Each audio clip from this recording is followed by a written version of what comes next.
우리 주변에는 여러 가지 이유로 나이를 먹어가도 정상적으로 성장하지 못하는 사람들이 종종 있습니다. 어려서부터 심각한 질병이나 장애를 가지고 있는 사람들은 정상적으로 성장하지 못합니다. 특별히 정신적인 장애로 인해서 나이는 20, 30이 다 되어 가는데도 정신적으로는 여전히 6살, 7살 정도의 수준으로 머물러 있는 사람들이 있습니다. 그런 자녀들을 데리고 있는 부모들은 너무나 가슴이 아프겠죠. 상담 심리학에서 어른아이라는 말을 합니다. 나이는 먹었어도 정신적으로 혹은 심리적으로 성장하지 못한 사람을 말하는 것이죠. 다른 모든 면에서는 어른이 되었지만 정신적으로, 심리적으로 어떤 특정한 분야에 부분에 있어서는 여전히 어린아이의 모습을 하고 있다는 것입니다. 어려서 특별한 이유로 엄마의 사랑을 받지 못한 채 성장을 했다든지 어떤 트라우마로 인해서 생긴 상처로 인해서 그 상처가 있었다든지 그렇게 하면 그 사랑이 다 채워지기까지 혹은 그 상처가 다 아물고 치유가 되기까지 어린아이의 모습으로 남아 있는 것입니다. 영적인 면에서도 마찬가지입니다. 우리 그리스도인들은 예수를 믿는다고 바로 성숙해지는 것이 아닙니다. 나이가 아무리 많아도 예수 믿고 거듭나는 순간 영적인 어린아이로 태어나는 것이죠. 그래서 신앙생활을 정상적으로 하게 되면 시간이 흐르면서 성장하게 되는 것입니다. 그러나 어떤 이유로 시간이 지나도 신앙적으로 영적으로 성장하지 못하게 되면 믿은 지는 오래되었지만 영적으로 어린아이에 머물러 있을 수가 있다는 것입니다. 오늘날 교회 안에는요, 성숙한 신자가 아닌 늙은 신자들이 많이 있어요. 죄송합니다. 제가 지금 어르신들을 폄하하는 것이 아닙니다. 우리 교회 어르신들은요, 다들 신앙의 거장들이세요. 제가 우리 실버 목장 하면서 간증들을 다 들어보면은요, 젊었을 때는 정말 얼마나 순수하시고 신앙이 뜨거우시고 봉사도 많이 하시고 기도도 많이 하시고 뿐만 아니라 여태까지 기도를 그렇게 얼마나 많이 하시고 신앙에 열심이신지 모릅니다. 제가 말씀드리는 것은 예수 믿은 지는 시간적으로 오래되었지만 영적으로 신앙적으로 성장하지 못하고 여전히 어린아이의 모습을 가지고 있는 사람들이 있다는 것이죠. 우리는요, 영적으로 성장할 필요가 있습니다. 우리가 지금까지 어떤 자리에 이르렀든지 우리가 얼마나 많이 성장을 했든지 우리는 더 성장할 필요가 있습니다. 그리스도는 우리에게 말씀하시기를 그리스도의 장성한 분량이 충만한 데까지 자라가라 말씀하시고 또 다른 곳에서는 구원에 이르도록 자라가라고 말씀하십니다. 뿐만 아니라 그리스도의 은혜와 저를 아는 지식에서 자라가라고 말씀하실 뿐만 아니라 범사에 그리스도에게까지 자라가라고 말씀하십니다. 우리가 영적으로 성장하는 것은요, 주님의 명령이고 하나님의 뜻이죠. 하나님은요, 우리가 영적으로 성장하기를 바라세요. 여러분, 아버지가 자녀를 바라보면서 그 아들이 걸음마를 떼어놓을 때마다 너무 기뻐하면서 그를 사랑하지 않습니까?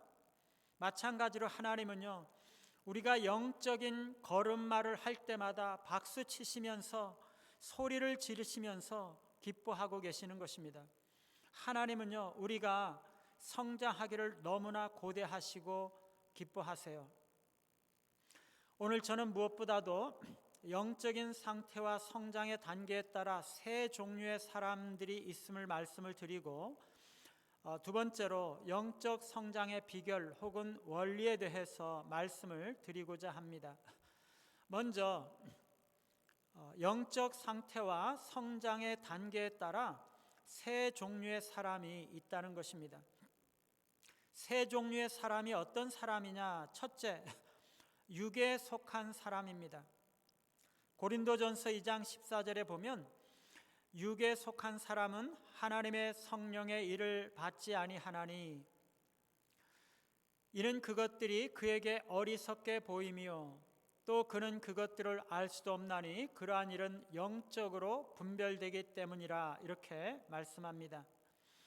여기서 육에 속한 사람은요, 자연인, 즉 동물적인 생명만을 가진 사람을 의미합니다. 이 사람은 아직 그리스도인이 되지 않는 사람입니다. 즉 거듭나지 않은 사람이죠.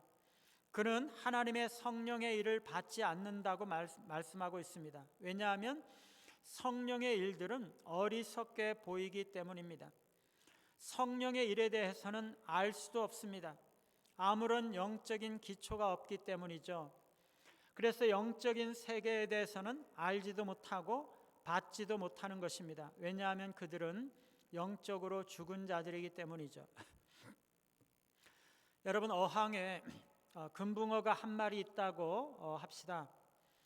주인이 어느 일정 기간 동안 그 어항의 중앙부에 투명한 칸막이를 설치해 놓으면은요, 처음에는 이 금붕어가 그 반대편으로 가보려고 시도하다가 칸막이에 번번이 걸리니까 그쪽으로 가기를 더 이상 포기하게 되겠죠. 그러면은요, 며칠 지나서 이제 칸막이를 제거해도 금붕어는 반대편으로 가지 않게 됩니다.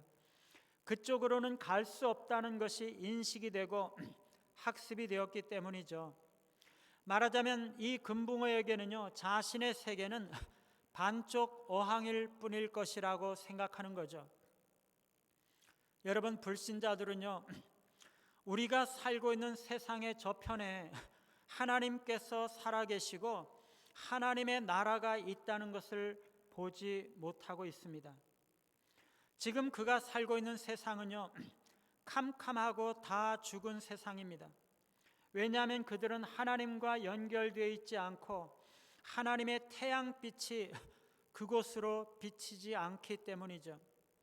그런데 하나님께서 중간에 있는 그 칸막이를 제거하셔서 그 어두운 곳에 빛을 비추시고 일부 사람들에게는 건너편에 있는 하나님의 태양빛을 비추어 주시는 것입니다. 그래서 신자는 그 빛을 받고 생명을 얻는데 불신자는 여전히 어두움 가운데 있어서 건너편의 그 영적인 세상, 하나님께서 계신 세상을 보지 못하는 것이죠. 그래서 그들은요, 하나님 이야기나 하나님이 비추시는 그 태양빛과 생명에 관해서나 혹은 건너편 세상에 관한 영적인 이야기들을 하면은요, 이해를 못하고 그것을 어리석은 이야기라고 생각하고 화를 내고 거절하고 거부하는 것이죠. 그들은 영적인 기초가 없기 때문에 영적인 것들에 관해서는 알지도 못하고 보지도 못하고 받아들이지도 못하는 것입니다. 말하자면 건너편 그 세상에 관해서는 전혀 보지도 못하고 알지도 못하는 것이죠. 이 사람들은요, 육체적으로는 살았지만 영적으로는 죽은 자들이죠. 그들은 하나님과 분리되어 있습니다. 그래서 하나님과는 상관없이 독립적으로 살아가는 거죠. 그들은 빛이 없기 때문에 그 반쪽 세상에서 보지 못하고 영적인 무지와 어두움 가운데 사로잡혀 있는 거죠. 그래서 그들은 마음이 부패하고 지성이 어두워지고 하나님의 지혜를 알지 못하는 것입니다. 이 사람들은요, 이 땅에서 어떻게 사는지, 뭐가 가치가 있는 것인지, 인생의 의미가 무엇인지 등등에 관해서 하나님과 상관없이 이 세상에서 체득하면서 살아갑니다. 영적인 세계에 대해서는 아무런 지식과 이해가 없기 때문에 하나님과는 상관없이 이게 행복한 거야, 이렇게 살아야 돼, 이렇게 자기 나름대로 터득하고 이 세상에서, 하나님에게 적대적인 이 세상에서 자기 나름대로 살아가는 것이죠. 그들의 생각은 육신의 생각으로서 하나님과 원수가 됩니다. 그것은 하나님을 대적하고 하나님의 진리나 뜻과는 정반대인 삶인 것입니다. 그들의 감정은 부패하고 의지는 부패합니다. 그래서 헛된 마음을 가지고 헛된 일에, 순간적인 이 세상의 일들에 몰두하는 거죠. 그리고 그들은 도덕적으로 무능하기 때문에 스스로 그리스도에게 나아갈 수가 없습니다. 그리고 그들은 어둠의 세력에 영향을 받습니다. 어둠의 세력은 육에 속한 사람에게 고집과 사악한 정욕을 집어넣어서 하나님의 뜻에 정면으로 거스르게 합니다. 그래서 그들은 하나님을 대적하는 절대적인 감정을 가지고 하나님께 적의를 가지고 살아가는 거죠. 그리고 자연인은요, 동물적인 충동의 지배를 받기 때문에 육신적인 삶을 살아갑니다. 그들은 육신 안에서 살아가고 육신이 명령하는 대로 살아가고 행동하며 선택합니다. 그래서 육신의 열매를 맺는 것이죠. 하나님에 대해서 무지하고 하나님을 대적하기 때문에 하나님의 방식과는 정반대로 행동하고 살아가는 것입니다. 결론적으로 이 자연인은요, 하나님과 분리되고 영적으로 죽은 자들이죠. 그들은 하나님과 상관없이 살아갑니다. 영생과 천국에 대해서는 무지하고 하나님을 기쁘시게 하는 삶을 살 수가 없습니다.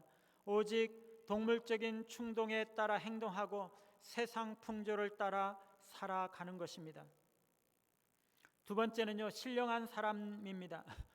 고린도 전서 2장 15절에 보면 신령한 자는 모든 것을 판단하나 자기는 아무에게도 판단을 받지 아니하느니라, 이렇게 말씀하고 있죠. 여기서 신령한 자라는 것은 그리스도를 믿음으로써 변화된 자를 말하는 것입니다. 우리가 예수님을 믿을 때에요, 우리 마음에 특별한 성령의 은혜와 역사가 임하기 때문에 우리가 타고난 그 단순한 이해력에다가 무엇인가가 더해지는 것이에요. 그래서 우리에게 영적인 것들에 대한 이해가 생기는 것입니다. 그래서 우리는 영적인 것들까지 판단할 수 있는 능력이 생기는 것이죠. 이 사람은요, 비유적으로 말하면 어항 왼편에 있었지만 간마귀가 제거됨으로 인해서 어항 오른편에서 하나님의 태양빛이 비추는 것을 보는 자인 것입니다. 그래서 하나님께서 오른편에 계시다는 것을 알고 그 하나님의 빛을 받아서 생명과 기쁨을 누리기도 하고 나중에는 건너편으로 건너가서 살 거라는 사실을 믿고 살아가는 자들이죠. 말하자면 어항의 왼편과 오른편을 다 보는 사람들입니다. 이 사람은 그 영이 소생이 되어서 지금은 하나님의 영과 연합되어 있습니다. 전에는 하나님의 태양빛을 비추임 받지 못했는데 이제는 비추임 받게 되었습니다. 전에는 하나님과 단절되어 있었는데 이제는 하나님과 연결되어 있는 거죠. 그래서 하나님을 인식하고 하나님을 기쁘시게 하고자 하는 마음이 생기는 것입니다. 이 사람은 육 대신에 하나님의 영으로부터 추진력을 받습니다. 육신적인 충동을 따라 사는 것이 아니라 하나님의 성령의 자극과 격려를 따라서 살아가는 거죠. 그래서 성령 충만한 삶을 살고 육신의 지배를 받는 것이 아니라 성령의 지배를 받고 살아가는 것입니다. 그리고 이 사람은요, 마음을 새롭게 합니다. 자기 안에 아직 옛 성품이 남아있다는 것을 인식하고 자신의 그 옛 사고방식, 즉 세상적인 풍조와 사고방식들을 제거하고 끊임없이 자기의 마음들을 진리로 채우고 옛 생각들을 진리로 대체하는 것입니다.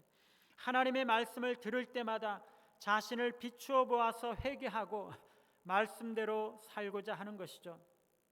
그는요, 아직도 육을 가지고는 있지만 육을 날마다 십자가에 못 박습니다. 따라서 육신적인 충동을 따라 살지 아니하고 성령의 인도를 따라서 살아갑니다. 그래서 성령 안에서 걷기를 선택하고 따라서 성령의 열매를 보입니다. 이게 정상적인 그리스도인의 삶인 것입니다. 사랑하는 여러분, 여러분들은 성령 충만한 삶을 살고 있습니까?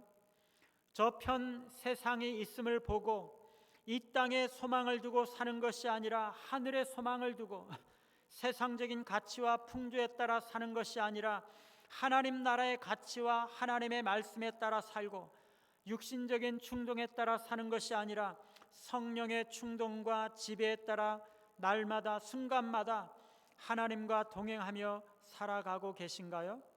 그것이 정상적인 그리스도인의 삶이라는 것입니다. 세 번째로는요, 육신에 속한 자입니다.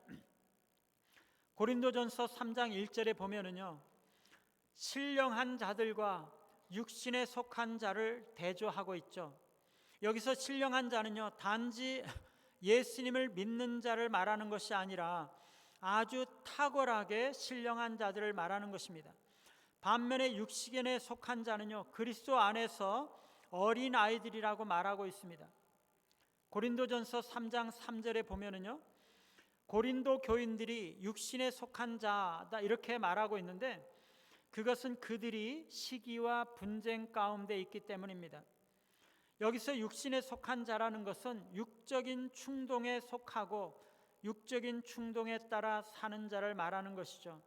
성경은 그들을 그리스도 안에서 어린 자들이라고 말씀합니다. 이 사람은요, 영적으로는 살아나게 되었지만 성령의 충동을 따라가려고 선택하는 대신에 육의 충동을 따라 살아가는 그리스도인들입니다.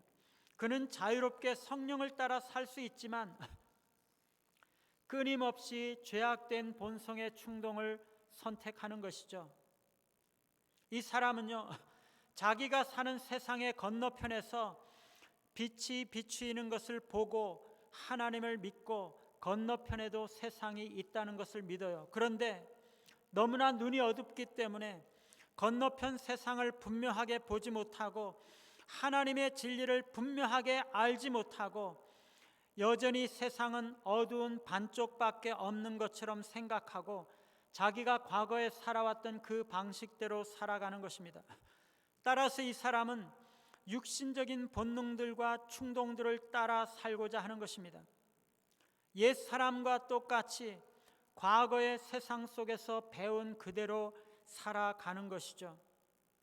여러분, 우리는요, 그리스도를 믿고 거듭나고 구원받았지만 우리 안에 육신은 없어지지 않았기 때문에 우리가 의도적으로 하나님의 말씀을 따라 살려고 하지 않는다면 우리는 자연스럽게 우리 안에 있는 그 육신을 따라 살게 되어 있는 것입니다. 이 육신에 속한 자는요, 거듭난 사람이에요. 영적인 생명이 있습니다. 그러나 그의 일상생활은 영적인 사람보다는 자연인, 불신자의 삶을 모방하려는 경향이 있습니다. 그들은 하나님의 진리를 바르게 깨닫지 못하고 세상적인 가치와 사고를 그대로 받아들이며 잘못된 생각에 붙잡혀 있습니다. 그래서 누가 바르지 못한 말, 진리가 아닌 말들, 세상적인 말들을 하는데도요, 그냥 믿어버리는 경향이 있어요. 자신은 영적으로 성장할 수 없다라는 생각을 쉽게 받아들입니다.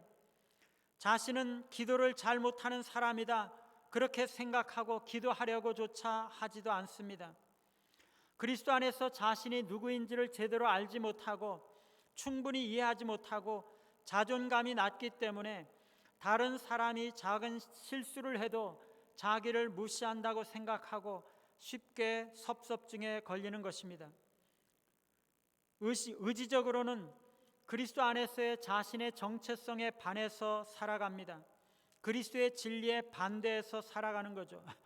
이 사람은요, 그리스도인이면서도 세상 사람들과 거의 똑같이 살아가는 것입니다. 여러분, 오늘날 많은 그리스도인들이요, 이런 상태로 살아가고 있지만 이것은 정상적인 것이 아닙니다. 여러분, 우리는 우리의 영이 하나님과 연합되어 있기 때문에 우리의 내적인 면에서 하나님의 법을 기뻐합니다. 우리는 실제로 하나님의 방식대로 행하고 하나님의 뜻대로 살기를 기뻐합니다. 그럼에도 불구하고 우리는 지속적으로 실패하고 있는 것을 발견합니다. 왜 그렇습니까? 우리가 알게 모르게 습관적으로 우리 안에 있는 육신을 따라서 육신을 선택하면서 살아가기 때문인 것이죠. 사랑하는 여러분, 여러분들은 성령 충만한 삶을 살고 있습니까? 여전히 세상 사람들처럼 세상적인 가치관과 육신의 지배를 받아 살고 있지는 않나요? 여러분은 영적인 세계를 깊이 들여다보며 하나님의 진리를 기뻐하며 성령의 지배를 받으며 하나님과 동행하며 살아가고 있습니까? 하나님은 우리에게 영적인 성장으로 부르고 계십니다. 두 번째는요, 영적인 성장의 비결 혹은 영적 성장의 원리입니다. 그럼 우리가 어떻게 하면 영적으로 성장할 수 있을까? 첫 번째로, 영적인 성장은 나의 책임이라는 것입니다. 교회 안에서 보면은요, 어떤 사람은 믿음이 좋은 것 같은데 나는 믿음이 별로인 것 같아요. 그러면 그런 생각이 안 듭니까? 왜 하나님은 저 사람에게는 큰 믿음의 분량을 허락하시고 나에게는 작은 믿음의 분량만 허락하시나? 하나님은 사람을 차별하시는 건가? 슬그머니 그런 마음이 드는 거죠. 그런데 여러분, 그게 아니죠. 우리의 믿음을 하나님이 결정하시는 게 아니에요. 내가 나의 믿음의 분량을 결정하는 것이에요. 나의 믿음의 분량은요, 내가 하기에 달려 있어요. 우리의 믿음은요, 내가 얼마나 하나님께 순종하느냐에 달려 있습니다. 우리가 영적으로 얼마나 성장하는가 하는 것은 내가 얼마나 하나님 말씀에 따라 살았느냐 하는 것에 달려 있다는 것이에요. 하나님은요, 이미 우리에게 성장과 승리에 대한 모든 것들을 다 주셨습니다. 영적인 자원을 하나님께서 우리 모든 사람들에게 다 똑같이 주셨어요. 그것을 내가 믿고 취하느냐 아니냐에 따라서 우리의 신앙의 상태와 성장이 결정된다는 것입니다. 내가 하나님의 말씀을 믿고 그것을 취하면 신앙이 성장하는 거죠. 내가 그것을 믿지 않거나 취하지 않으면 신앙이 성장하지 않는 것입니다. 베드로전서 2장 2절에 보면은요, 갓난 아기들 같이 순전하고 신령한 젖을 사모하라. 이는 그로 말미암아 너희로 구원에 이르도록 자라게 하려 함이라 말씀합니다. 우리가 신령한 젖을 먹을 때 영적으로 성장하는 것입니다. 단지 영적인 양식을 규칙적으로 거르지 않고 잘 먹느냐 하는 것이 우리가 날마다 잘 성장하느냐 하는 것을 결정한다는 것입니다.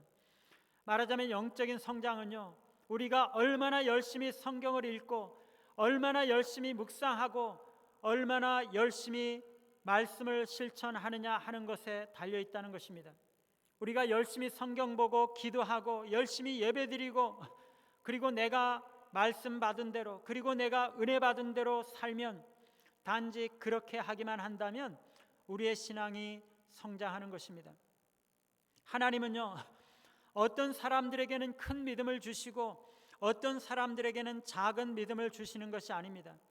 하나님은요, 우리가 신앙생활할 수 있는 모든 자원들을 다 똑같이 이미 주셨어요. 우리가 그 자원을 활용하고 하나님과 교제하고 하나님 말씀에 순종하면 우리가 믿음이 커지고 성장하는 것입니다. 내가 해야 되는 것이에요. 누가 우리에게 신앙을 성장하게 하기 위해서 나를 대신해서 뭔가를 해줄 수 있는 것이 아니에요. 말씀 보고 묵상하고 회개하고 순종하고 기도하고 그걸 내가 해야 되는 것입니다. 어느 누가 대신 해줄 수 있는 것이 아니에요. 두 번째는요, 영적 성장의 걸림돌을 제거하라는 것이에요. 영적인 무딤과 무지는요, 명백한 영적 성장의 장애물입니다. 우리가 영적으로 무지하고 둔하면은요, 어린 아이와 같이 젖을 먹을 수는 있지만 단단한 음식을 먹지 못해서 깊은 영적인 진리를 보지 못한다는 것입니다. 우리가 하나님의 말씀을 알아야 영적으로 성장하는 거죠. 영적인 진리와 지식을 가져야 우리는 건너편 세상을 바로 보게 되고 영적으로 성장할 수가 있다는 것입니다. 사람들은요, 누구나 다 자기는 잘 알고 있다고 생각합니다. 그러나 영적인 성장의 단계에 따라 영적인 세계와 진리를 보는 눈이 다르다는 것이에요. 또한 사람들은요, 세상적인 풍조에 빠져서 영적 성장이 방해를 받을 수 있습니다. 에베소서 4장 14절에 보면 어린아이는 사람의 속임수와 간사한 유혹에 빠져 온갖 세상적인 교훈의 풍조에 밀려 요동한다, 그렇게 말씀합니다. 우리가 세상적인 사고방식이나 가치관을 받아들이고 그것을 믿고 있으면요, 우리 눈이 어두워지고 하나님의 말씀의 진리가 다가오지 않고 이해가 안 되는 것이에요. 그러면 영적으로 성장하기가 더딘 것이죠. 시기와 분쟁과 같은 육신에 속한 일들도 우리의 영적인 성장을 방해합니다. 이런 사람들은요, 성령의 충동을 따라 살지 않고 마귀의 영향을 받아서 육신적인 충동에 따라서 행동하는 것입니다. 부정적인 생각과 비난과 정죄, 판단, 이런 것들은 나와 다른 사람들을 걸려 넘어지게 하고 영적인 자유를 빼앗아가게 하고 따라서 영적인 성장을 방해하는 것입니다. 그리고 우리 마음밭에 있는 가시떨기들, 말하자면 온갖 세상의 염려와 재리의 유혹과 기타 욕심은 우리의 마음을 옥토가 되지 못하게 하므로 하나님의 말씀이 우리에게 주어져도 말씀의 열매를 맺지 못하고 영적으로 성장하지 못하게 만듭니다. 뿐만 아니라 우리가 죄를 짓고 그 죄를 해결하지 않을 때 우리는 영적으로 성장할 수 있는 가능성과 에너지를 엄청나게 저해하는 것입니다. 우리는요, 무지와 세상 풍조와 우리 안에 있는 육신과 죄, 가시떨기와 같은 것들을 제거해야 자연스럽게 영적인 성장할 수 있는 기초가 세워지는 것입니다. 세 번째로, 공동체적으로 함께 자라가야 합니다. 우리는 머리 대신 그리스도를 통해서 자라갑니다. 뿐만 아니라 함께 자라가는 것입니다. 에베소서 4장 16절에 보면은요, 그에게서 온 몸이 각 마디를 통하여 도움을 받음으로 연결되고 결합되어 각 지체의 분량대로 역사하여 그 몸을 자라게 하며 사랑 안에서 스스로 세우느니라, 이렇게 말씀합니다. 여러분, 교회가 크다고 영적으로 성장했다거나 성장할 수 있다는 것은 아닙니다. 공동체의 성장은요, 교회가 크든 작든 각 지체들의 영적인 상태와 그들의 헌신과 순종에 달려 있습니다. 각 지체들의 성장과 공동체의 성장은 연결되어 있어요. 그것은 함께 가는 것입니다. 내가 성장하지 않고 공동체가 성장하기를 바라는 것은 어리석은 욕심입니다. 여러분, 겨울에 눈이 오면은요, 눈사람을 굴리잖아요. 처음에는 작은 돌멩이 같은 것으로부터 시작해서 눈을 굴리면은요, 눈덩이가 커져요. 그런데요, 맨 처음에 굴리는 돌멩이가 없이 어떻게 그 눈덩이를 굴릴 수 있겠어요? 눈덩이가 커지기 위해서는요, 반드시 그 중심이 되는 돌멩이나 눈뭉치가 같이 굴러가야 하는 것이죠. 우리 교회가 성장하기 위해서는요, 중직자들이 성장하고 함께 굴러가야 하는 것입니다. 그래야 다른 성도들이 함께 굴러가고 온 교회가 굴러가죠.